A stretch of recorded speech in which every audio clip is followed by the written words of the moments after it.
Kementerian Haji dan Umroh terus mengawal proses kepulangan jemaah haji Indonesia gelombang pertama dari Arab Saudi menuju tanah air. Sebanyak 28 kelompok terbang atau kloter telah diberangkatkan dari Arab Saudi dengan total 11.120 orang yang terdiri dari jemaah dan petugas. Dari jumlah tersebut, ada sebanyak 19 kloter telah tiba di Indonesia dengan total lebih dari 7.000 orang. Selain jemaah reguler, kepulangan jemaah haji khusus juga terus berlangsung.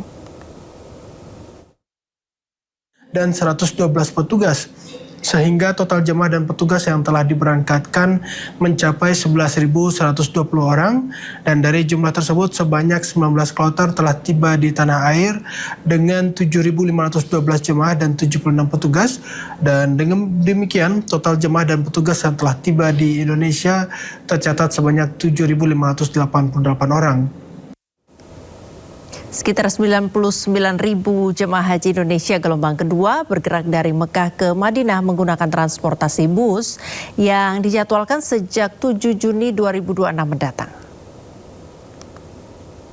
Tim pengawas haji DPR RI Muhammad Abdul Aziz Saifuddin mendorong Kementerian Haji dan Umroh serta kesiapan daerah kerja Madinah melakukan sinkronisasi jadwal kedatangan dan kepulangan jamaah untuk mencegah keterlambatan serta penumpukan. Tim UAS meminta kepastian seluruh layanan bagi 99.800 jemaah Indonesia yang akan tiba di Madinah berjalan optimal. Tim UAS berharap adanya perhatian khusus terhadap pergerakan jemaah selama berada di Madinah, terutama kesempatan beribadah di Raudhah dan berziarah ke makam Nabi Muhammad. Jangan sampai ada namanya keterlambatan, termasuk juga tadi para jamaah ketika sudah datang ke Madinah jangan sampai harus menunggu lama sampai berjam-jam karena kamarnya diisi oleh negara lain. Maka dipastikan koordinasi antara Kementerian Haji Indonesia dengan juga Syarikah dan juga pihak hotel itu bagaimana jadwal ini harus tertib. Jangan sampai ketika sudah didorong dari Mekah ke Madinah dan sampai sini masih ada kamar-kamar untuk jemaah haji Indonesia ini diisi oleh jemaah dari negara lain. Nah, ini membuat sekuennya terhambat. Masalah konsumsi, makan. Pemirsa, setelah sebulan lebih menjalani rukun Islam kelima di Tanah Suci, ratusan jemaah haji dari kloter pertama debarkasi Makassar, Sulawesi Selatan tiba di tanah air. Ratusan jemaah haji kloter pertama debarkasi Makassar tiba di asrama haji Sudiang menggunakan bus.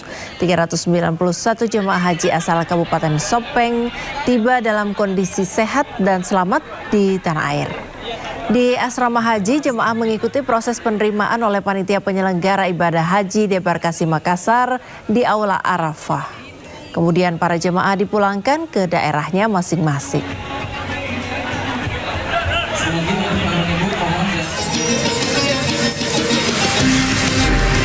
Kedatangan jemaah haji disambut ratusan keluarga di pendopo Bupati Indramayu. Isak tangis haru, pelukan hangat hingga bergandengan tangan mewarnai langkah kaki jemaah haji kembali ke kampung halaman, berjumpa dengan keluarga mereka.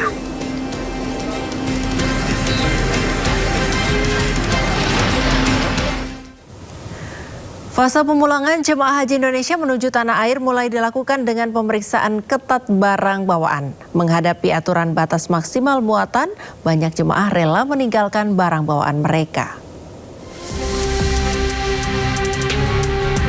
Ratusan koper milik jemaah haji Indonesia mulai dikumpulkan di area pemondokan untuk melewati proses penimbangan awal sebelum diangkut ke bandara. Prosedur ketat langsung diterapkan oleh petugas keamanan penerbangan di lokasi. Petugas mengizinkan penggunaan lakban secara wajar bagi koper yang rusak, namun melarang keras penggunaan tali rafia. Tali melilit koper digunting petugas karena menghambat proses pemeriksaan sinar X di bandara.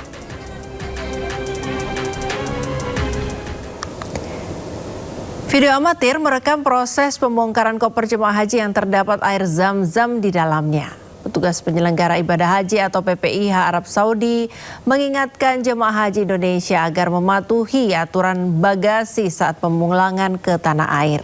Salah satu pelanggaran adalah penyimpanan air zam-zam di dalam koper bagasi.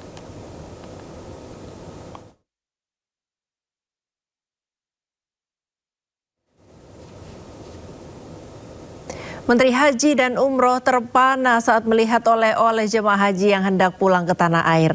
Menhaj Muhammad Irfan Yusuf mendapati jemaah membawa oleh-oleh perhiasan hingga puluhan boneka onta untuk para cucu. Barang bawaan jemaah haji yang hendak pulang ke tanah air menjadi perhatian Menteri Haji dan Umroh Republik Indonesia Muhammad Irfan Yusuf saat meninjau proses pemulangan jemaah di Bandara Internasional King Abdul Aziz, Jeddah, Arab Saudi. Menhaj bersenda gurau saat melihat jemaah haji wanita asal Makassar memakai perhiasan dengan jumlah yang banyak. Di mana ragam oleh-oleh dari tanah suci memang selalu menjadi daya tarik untuk dibawa pulang ke tanah air. Selain perhiasan, boneka unta juga menjadi pilihan banyak jemaah haji untuk dibawa pulang ke tanah air. Tidak hanya satu, mereka bisa membawa 6 bahkan 30 boneka unta untuk diberikan kepada cucu di tanah air. Waktu melihat penjual unta, ingat cucu. Cucunya ada berapa, Pak? Sudah 6.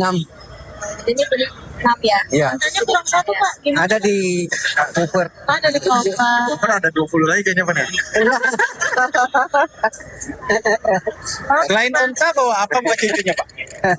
Pak, kenapa beli ini onta, Pak? Itu pesanannya dia. Menanggapi hal tersebut, Menteri Haji dan Umroh Muhammad Irfan Yusuf menilai membawa oleh-oleh untuk keluarga merupakan hal yang wajar. Namun ia mengingatkan agar keinginan membeli oleh-oleh tidak sampai mengurangi kekhusyukan jamaah dalam menjalankan rangkaian ibadah haji. Makassar memang istimewa. Saya tiap tahun masih melihat semacam peragaan busana sudah turun dari pesawat, dan tadi secara guyon saya tanya, "Oh, Ibu beli apa aja, Bu?" Ada yang beli gelang 5 biji, ada cincin dan sebagainya. Itu adalah itu menunjukkan bahwa kita memang berbeda-beda budayaannya, dan sah-sah saja itu bisa dilakukan selama tidak memaksakan diri, selama tidak mengganggu kekhusyukan ibadah hajinya. Meski menjadi perhatian, barang bawaan jemaah tersebut tetap memenuhi ketentuan penerbangan dan dapat dibawa pulang bersama rombongan menuju Indonesia. Dari Jeddah, Arab Saudi, Eti Juwitasari, IDX Channel.